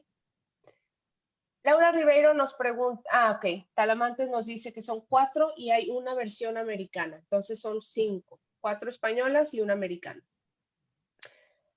De una vez más, Laura Ribeiro desde Baltimore. Linda, ¿sabes algo de cómo la literatura zombie ha influenciado el lenguaje? Por ejemplo, ¿desde cuándo le decimos a alguien que lleva muchas horas sin dormir o que está bajo el efecto de estupefacientes, pareces un zombie o estás zombie?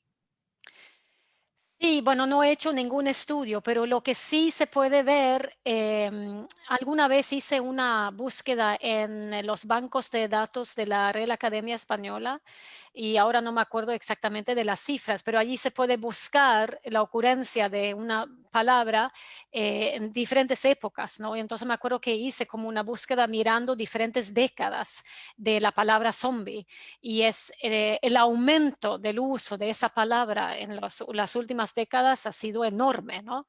Y claro que es no solamente por hablar de películas de zombies, etcétera, sino que es, como dice Laura, porque se utiliza esa palabra para muchas otras cosas, ¿no? O sea, se habla de empresas zombie o que las personas cuando van con sus teléfonos por la calle no ven nada, que son zombies, etcétera, o eso de que me siento como un zombie porque no he dormido, etcétera, ¿no?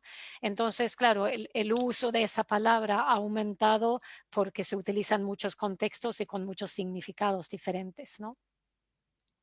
Yo también lo que me parece interesante, que es también una cosa que, digamos, no he estudiado a fondo, pero que es algo que, y es como el género es, o sea, lo que es la cultura americana es tan, es digamos el más importante en este género, ¿no? Aunque se van produciendo más y más cosas en otros idiomas también.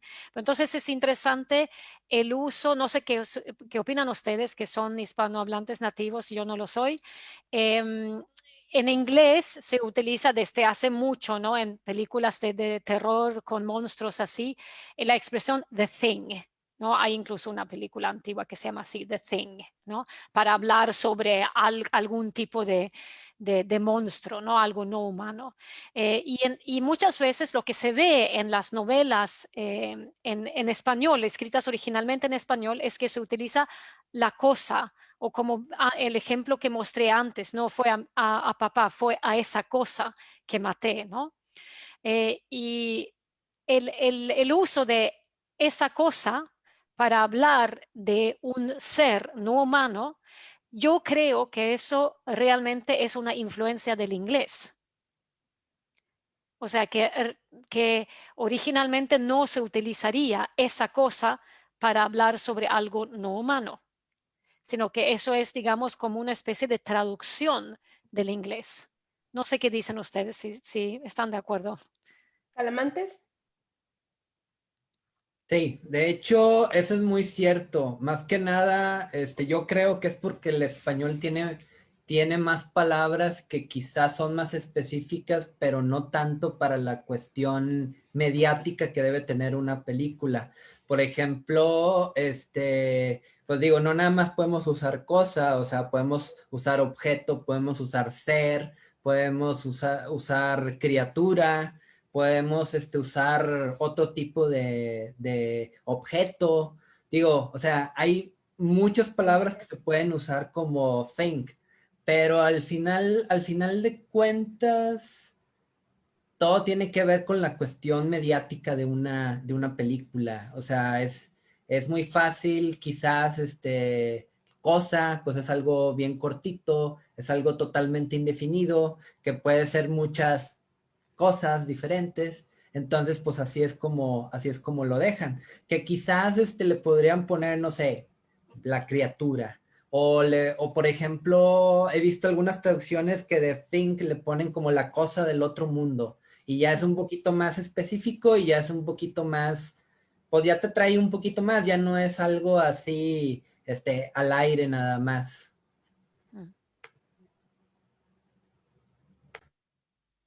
Bien, bien. Hablando de otras producciones de otros países, de Facebook Live, Carlitos Way nos dice, totalmente de acuerdo con la metáfora de la humanización del zombie, muy política. Una película al respecto, The Cure, una película irlandesa que entre líneas se lee sobre la reintegración de desmovilizados de la IRA. IRA. Y también Bicha del Suplicio nos menciona que hay una película mexicana de un zombie que habita en la Ciudad de México. Se llama Hailey, es de Sebastián Hoffman, está muy interesante. Y precisamente películas mexicanas, Neto nos quiere hacer un comentario. Adelante. Fíjense que es muy interesante porque ya hablamos de las películas de zombies en Oriente, Japón, China, Corea, ¿no? Las italianas, las norteamericanas. Y aquí en México también se ha hecho mucho cine de zombies. Incluso últimamente ha habido muchos cortometrajes. Yo los invito a Film Latino, ahí hay un montón, y muy interesantes, que tienen que ver también con la pandemia del COVID, y utilizan esto del zombie, y son buenas producciones. Pero claro, todo viene de los inicios del cine mexicano, que también tenemos nuestra versión de los zombies, que es muy diferente a todas las otras. Es una cosa interesantísima que es pues, las famosas momias, ¿no? Tenemos las momias de Guanajuato. Entonces es este cine que se hizo en México, donde son los luchadores, los héroes, que pelean contra estas momias. En México, para los que no son de México, hay un estado que se llama Guanajuato, que es muy famoso, entre otras cosas, es una bella ciudad, pero entre otras cosas porque tiene un montón de momias, tiene un mausoleo de momias. Aquí en la Ciudad de México también tenemos uno en el Carmen, creo que en Tlalpan. Entonces las momias son estos cuerpos que por la sal y por la zona desértica, por lo que sea, se momificaron naturalmente y se exhiben, en México se exhiben como una especie de atracción macabra, extraña. Entonces en México se hicieron estas películas donde las momias son los zombies y el Santo y Blue Demon y otros luchadores de la lucha mexicana pelean contra ellas y son los grandes héroes y es interesantísimo.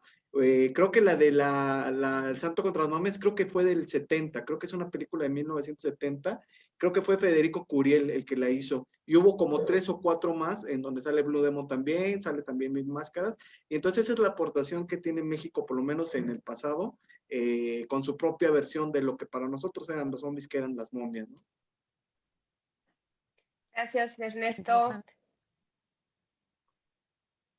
Ya tenemos también más material para ver. Sí, menciona Talamantes que es de 1970, en efecto. Soleyanes, saludos desde Chile. ¿Y qué más tengo aquí?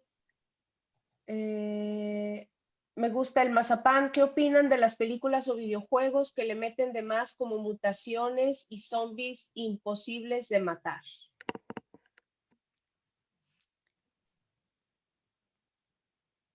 Si es una pregunta abierta, yo nomás diría que es una cuestión totalmente del juego. O sea, porque obviamente la intención es darle al jugador un reto. Entonces, todos estos tipos de zombies, por ejemplo, en Resident Evil, en Left 4 Dead, al principio, pues te ponen los zombies normales, como los conocemos de las películas, zombies lentos, a los que tú les puedes apuntar ahí con tu arma y pues matar relativamente fácil. Y poco a poco, obviamente, mientras vas avanzando en la historia, vas avanzando los niveles, obviamente te tienen que poner retos más grandes. Zombies ahí evolucionados tipo pues, Pokémon, básicamente, porque no hay ninguna otra explicación por la cual evolucionen. Entonces, es nada más para aumentar el reto y aumentarla y seguir con la historia.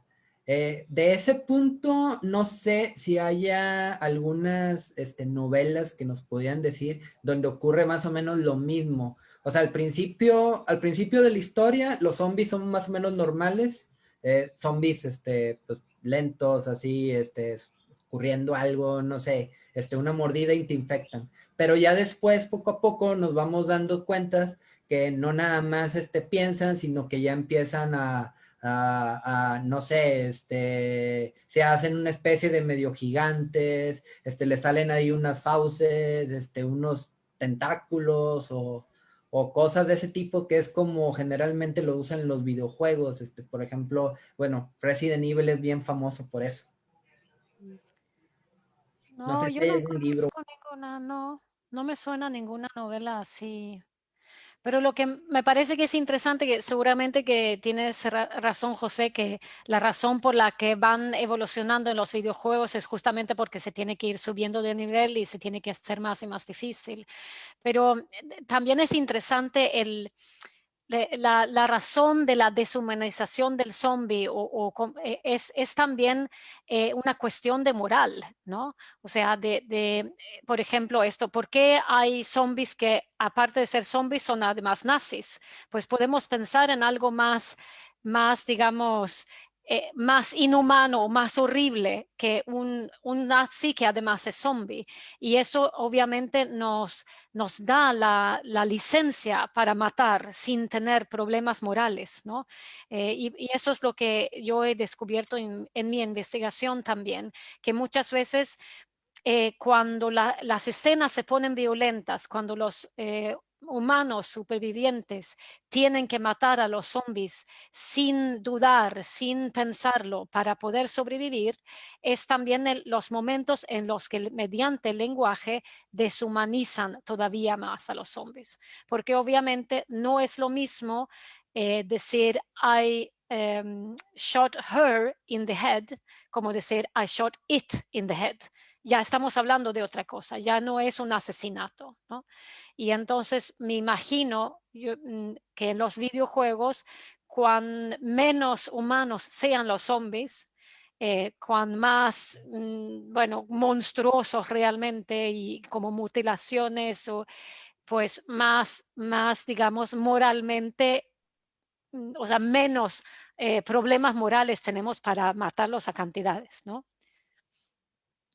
Sí, definitivamente. En el videojuego reciente más famoso de Last of Us, básicamente ellos tienen que los zombies se infectan con una especie de hongo. Entonces lo que tienen es que básicamente el hongo pues les crece en la cara, entonces no es lo mismo. A pesar de que tiene gráficas que parecen más humanos, por así decirlo, es bien fácil distinguir a los zombies de una persona normal. Mm.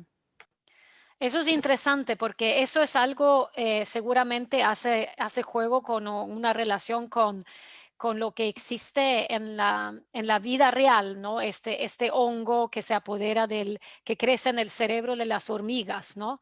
Y que comienza a hacer que la hormiga actúe de una forma contra su propia voluntad, ¿no? Y eso quiero mencionar, hay una novela que se llama Aquí la tierra es mala, que está escrita por un escritor español del sur de España. Y bueno, el dibujo es realmente, ahí tenemos algo bastante, bueno, poco humano, ¿no? Y esta novela también juega con esta idea, porque aquí es justamente ese tipo de hongo que normalmente afecta a las hormigas, que en un laboratorio han logrado pues hacer este hongo mucho más potente y comienza a atacar a los humanos. Y los humanos actúan de la misma forma que las hormigas, porque lo que hacen las hormigas es que lo único que quieren hacer es trepar, ¿no? Para ir lo más arriba posible, y cuando están lo más arriba posible del arbusto o de la planta, pues como el hongo les sale por la cabeza y explota, y así el hongo puede esparcir su polen o lo que sea que tiene, ¿no? Y en esa novela eso lo que hacen los humanos, ¿no? Es bastante interesante. Es interesante cuando se trata de encontrar digamos, estas explicaciones que son un poco más realistas, ¿no? Y para regresar a nuestro libro, también tenemos un capítulo en este libro escrito por un catedrático virólogo, ¿no? Que escribe sobre qué enfermedades que existen en la vida real podrían, digamos, crear un zombie, ¿no?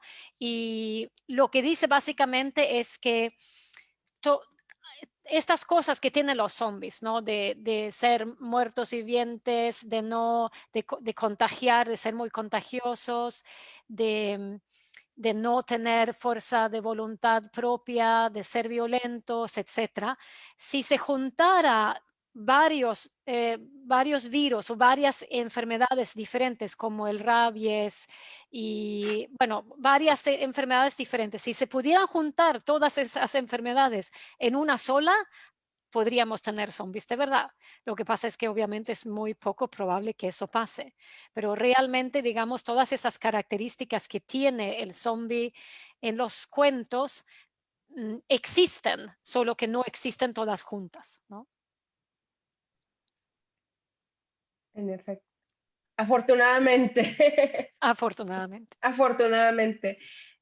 Fariba Lares tiene un comentario que nos lleva al que creo que ya será el último tema que vamos a tocar. Fariba dice, respondí unas preguntas para saber si sobreviviría a un apocalipsis zombie y no, moriría el primer día. No tengo armas ni sé pelear. Creo que es un buen tema la sobrevivencia. Y antes de eso, Neto me está pidiendo, por favor, dejarlo comentar acerca de los zombies en Lovecraft. Sí, es que Ándale. recuerden que somos el círculo Lovecraftiano y no podemos dejar de lado a nuestro amado maestro H.P. Lovecraft. Él también escribió sobre zombies, de hecho, tiene muchas obras sobre zombies, ¿no? Por ejemplo, el retrato de Pigman, tiene la figura del ghoul, que es muy parecida al zombie, pero tiene otros relatos Lovecraft, por ejemplo, la bóveda, donde hay un personaje al que lo mordió un zombie y se va a transformar, y cómo olvidar ese precioso relato de Herbert West, el Reanimator, ¿no? Que es una especie de Frankenstein que levanta a los muertos, de un científico loco, ¿no? Entonces, quería nada más comentar eso para que viéramos que también en la obra de Lovecraft tenemos mucho de zombies, ¿no? Nada más. Muchas gracias, Neto, por darnos las recomendaciones para aquellos que no lo saben de estas obras de Lovecraft. Y bueno, volviendo al comentario sobre la supervivencia, cuando hablamos de zombies, en los últimos años también se ha hecho muy popular todo lo que es el supervivencialismo, los preppers, y ha encontrado un gran aliado en los apocalipsis zombies, ¿no? Tenemos carreras de zombies en las que parte de las personas en estos eventos son quienes tienen que correr y lograr salvarse de los zombies que van corriendo tras ellos. Hay muchos libros que han salido, el más conocido es The Zombie Survival Guide de Max Brooks. Y bueno, uno de los editores del libro Zombier, Hermann Geiger, él es en Suecia un conocido como experto en zombies y él también tiene una de estas guías de supervivencia, pero a diferencia de la de Max Brooks u otras, la de Hermann Geiger, él buscó basarla lo más posible en recomendaciones prácticas y que estuvieran basadas en ciencia y en investigación. Y entonces tengo entendido, Linda, que él menciona 12 recomendaciones y que nos tienes estas 12 recomendaciones para compartirlas con nosotros, ¿Sí? para que le vayan anotando. Sí, él ha escrito 2 libros. Este es, digamos, como la versión sueca de la guía para sobrevivir el apocalipsis zombie. Y es verdad que es un libro que mezcla tiene un tono humorístico, pero también basado en investigación sobre cómo la gente actúa en momentos de crisis, etcétera, ¿no? Después tiene otro libro que dice sobrevive la catástrofe. Y estos son 12 maneras, 12, digamos, trucos para sobrevivir, ¿no? Y entonces les voy a mostrar cuáles son estas 12 maneras de sobrevivir según Hermann. Jaeger. Y son 12 pasos que, bueno, en el libro explica estos pasos y también da, digamos, como consejos concretos de cómo concretamente se puede hacer para conseguirlo, ¿no? Y el primer paso es conocer a tus vecinos. Y eso es bastante sencillo, ¿no? Porque en un momento de crisis, en una catástrofe, los primeros que van a venir a socorrerte no van a ser ni los bomberos, ni la policía, ni los militares, ni los paramédicos, sino que van a ser las personas que están a tu alrededor, tus familiares, tus amigos, tus compañeros de trabajo. Y como la mayoría de la gente pasa la mayor parte de su tiempo en casa, pues es bastante probable que vayan a ser tus vecinos los que van a poder venir a ayudarte. Entonces, conocer a tus vecinos es además algo que seguramente en México la gente sabe hacer eso mucho mejor que en Suecia, porque en Suecia somos bastante privados y mucha gente pues no conoce a sus vecinos aunque llevan muchos años viviendo en el mismo edificio. Pero yo, por ejemplo, cuando me mudé donde estoy viviendo ahora, lo que hice fue abrir un grupo en Facebook para los vecinos de este edificio, y en este grupo estamos colaborando mucho y ayudándonos con todo tipo de cosas. Así que yo sé que cuando vengan los zombies aquí, pues los vecinos me van a ayudar. Después es eso de conocerse a sí mismo, ¿no? De conocer tu cuerpo, saber dónde está en el límite, cuánto aguanta tu cuerpo físicamente, cuánto tiempo sin comer, cuánto esfuerzo físico, ¿no? Saber cómo tú te encuentras, cómo te afectan la falta de sueño y la falta de alimentación, ¿no? Y aquí lo que uno puede hacer es, por ejemplo, probar esa dieta tan famosa, el 5-2, que es comer 2 días o comer 5 días y 2 días pasar prácticamente sin comer. Yo lo probé y aprendí, porque yo tenía mucho miedo a pasar hambre. Pensaba que en cuanto me daba hambre tenía que comer algo, si no me iba a convertir en un monstruo, pero aprendí que podía pasarme un día perfectamente sin comer nada, ir a trabajar, ir a entrenar, etcétera, ¿no? Entonces, conocer tu propio cuerpo. Después está lo de aprender a manejar el estrés, y la regla que en sueco es stop, pero al traducirlo a español se convirtió en pop. O sea, parar, pensar, orientar y planificar. O sea, en un momento de crisis, con un estrés extremo, lo que uno tiene que hacer es tratar de parar y pensar, o sea, reflexionar qué es lo que está pasando, qué es lo que tengo a mi alrededor, orientarte, mirar qué es lo que hay a mi alrededor, hay alguna herramienta que pueda usar para protegerme, me puedo escapar, hay personas a mi alrededor que me puedan ayudar, y después planificar, ¿no? En lugar de simplemente ir como loco corriendo y gritando por ahí. Después, una cosa muy importante es encontrar una razón de vivir, ¿no? O sea, si estamos hablando de no el momento preciso en el que se produce la catástrofe, pero si estamos pensando que estamos encerrados en nuestra casa y la casa está rodeada de zombies y llevamos ya mucho tiempo ahí dentro, ¿no? Hay estudios que muestran que, por ejemplo, en los campos de concentración nazi, las personas que, a pesar de las cosas horribles que tenían que vivir, que seguían sintiendo que había una razón de vivir, ¿no? Que había un sentido de la vida. Esas personas tenían más posibilidades de sobrevivir también, ¿no? Así que encontrar el sentido de la vida y no olvidarse de él, ¿no? Después, lo de preparar tu casa, ¿no? Pues tener comida, bebida, pensar, por ejemplo, en cómo puedo, si mi casa se queda sin agua y se queda sin electricidad, cómo puedo cuidar mi higiene, cómo puedo ir al baño. Ese tipo de cosas es bueno, ¿no? Por ejemplo, tener en casa, aquí en Suecia la gente normalmente no lo tiene, tal vez en México lo hacen, tienen más costumbre a que se les corte la luz y el agua, no lo sé. En Perú era así cuando yo vivía ahí, pero por ejemplo tener unos baldes grandes o unos donde que puedas llenar con agua, ¿no? Por si te cortan el agua. Después, este es mi punto favorito, el entrenamiento físico. Pues obviamente mantenerte en forma. Para todos los que han visto la película Zombieland, saben que la regla número 1 es cardio, ¿no? Obviamente todo tipo de situación difícil en la vida, sea un apocalipsis zombie o sea lo que sea, si estás bien entrenado, pues vas a aguantar cualquier obstáculo mejor, ¿no? Después la organización, esto de saber organizarse en grupos de personas, ¿no? Tener asociaciones como esta asociación de lectura.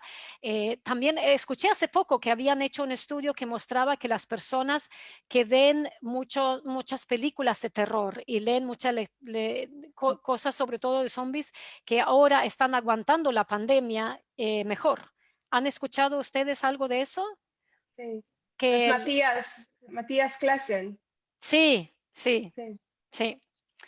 Y muy relacionado con eso, lo de la dinámica de grupo y liderazgo, uno estudiar, ¿no? Cómo funciona la dinámica de grupo y cómo uno puede llegar a ser un buen líder en un grupo, ¿no? Eso también es muy importante, obviamente. Esto de un buen líder sabe hacer sentir a todos los del grupo importantes, ¿no? Y necesitados. Así que eso también son cosas que uno puede estudiar para que en el momento pues poder manejar esas cuestiones mejor. Después, bueno, entrenamiento y preparación para catástrofes. Aquí hay una cosa interesante que hacen aquí los militares suecos y seguramente en otros países también, y que es una cosa que uno puede hacer, y es eso de aprender a... Tiene que ver con el manejo del estrés y la regla del stop. Aprender a saber concentrarte en un momento de crisis, ¿no? O sea, en un momento de mucho estrés para que no te quedes paralizado, sino que realmente puedas tranquilizar tu respiración y oxigenar tu cerebro para poder pensar cómo me salgo de esta. Hay un ejercicio que uno puede hacer que es muy sencillo. Es algo que tienes que hacer todos los días. Primero, todos los días durante 3 meses y después lo puedes hacer 2 o 3 veces por semana solamente. Y es simplemente sentarte cómodo o echarte y cerrar los ojos y concentrarte y contar de 1 a 10 y después de 10 a 1 3 veces. Y al mismo tiempo que lo haces, tienes que ir visualizando las cifras. O sea, piensas 0 y visualizas un 0, 1, 2, y sea como sea, si lo ves como cifras digitales o como dibujos o lo que sea, pero ir visualizando, ¿no? Y entonces, ¿qué pasa? Que al comienzo te va a costar mucho porque como que tu mente se va a ir y vas a comenzar a pensar en otras cosas, pero si practicas esto, entonces, ¿qué pasa? Que el cerebro va a conectar, relacionar el contar y visualizar cifras con estar tranquilo y respirar y estar como calmado. Y entonces, después de 3 meses de práctica, igual ya no vas a necesitar contar hasta 10, sino que tal vez contando hasta 3 ya te puedes como poner en ese modo de estar tranquilo, ¿no? Entonces, si nos imaginamos una escena así, de un estrés tremendo que tienes que actuar para sobrevivir. Y si no puedes pensar, igual no vas a actuar de forma lógica, ¿no? Pero si puedes como hacer el clic de tu cerebro de 1, 2, 3, estoy tranquilo, puedo pensar y puedo actuar bien, pues eso puede ayudar un montón, ¿no? Después, la capacidad de improvisación.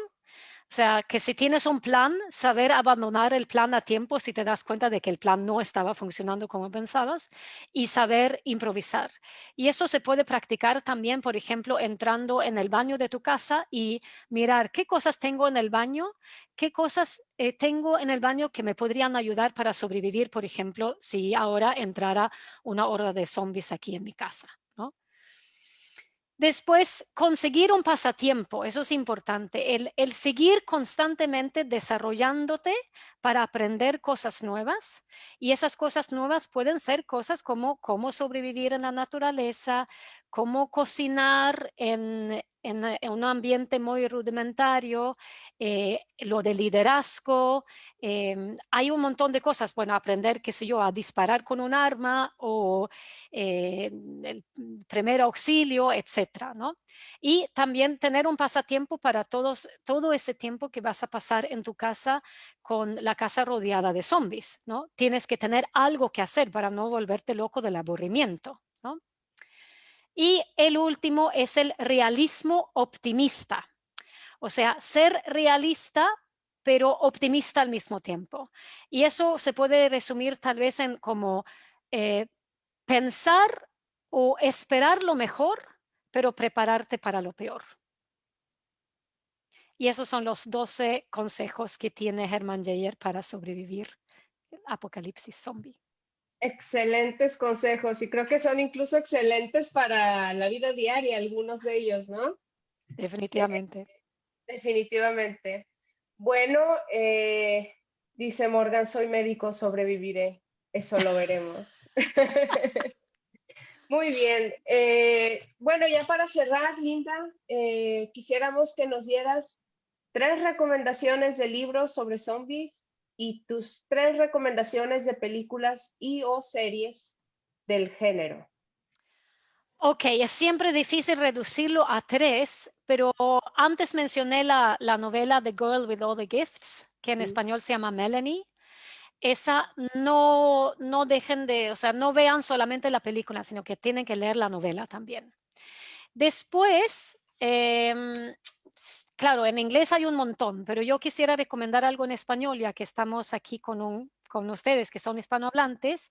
Hay una trilogía escrita por un escritor gallego que se llama Manel Loureiro. Este es el primero, que es la trilogía que se llama Apocalipsis Z, ¿no? Y el primero se llama El principio del fin. Es una historia, bueno, fantástica que realmente cuenta, digamos, el apocalipsis desde el comienzo hasta el final, ¿no? Y tiene lugar en España en casi toda la historia. Esa es muy, muy buena. Después, otro escritor español que ha escrito no sé si son 4 o 5 libros, que se llama Los Caminantes. El autor se llama Carlos Sisi. Ese también yo diría que ese es más oscuro que este. Es bastante oscuro. Y este es muy interesante el inicio, hablando de lo que hemos hablado antes del zombie como metáfora, porque el inicio de esta historia es en una morgue en el sur de España, y la morgue está llena de cadáveres de inmigrantes que se han ahogado en el mar, tratando de cruzar el mar llegando a España, y que simplemente pues el mar los ha escupido en la playa, ¿no? Y entonces es un señor que trabaja en esa morgue y que no hay, los cadáveres están uno encima del otro porque no hay espacio para todos, y en la noche de repente regresan a la vida. Y es una metáfora muy buena, pienso yo, del miedo de la inmigración descontrolada y masiva, ¿no? Esas eran 3. Después, 3 películas. Hay una que no es tan conocida que se llama It Stains the Sand Red. ¿Te suena, Gaby? ¿Has visto It Stains the Sands? Creo que se llama It Stains the Sands Sí, la del tampón. Sí, hay un tampón, sí, tal vez hay un tampón, sí. Sí, que Es lo una usa historia, de...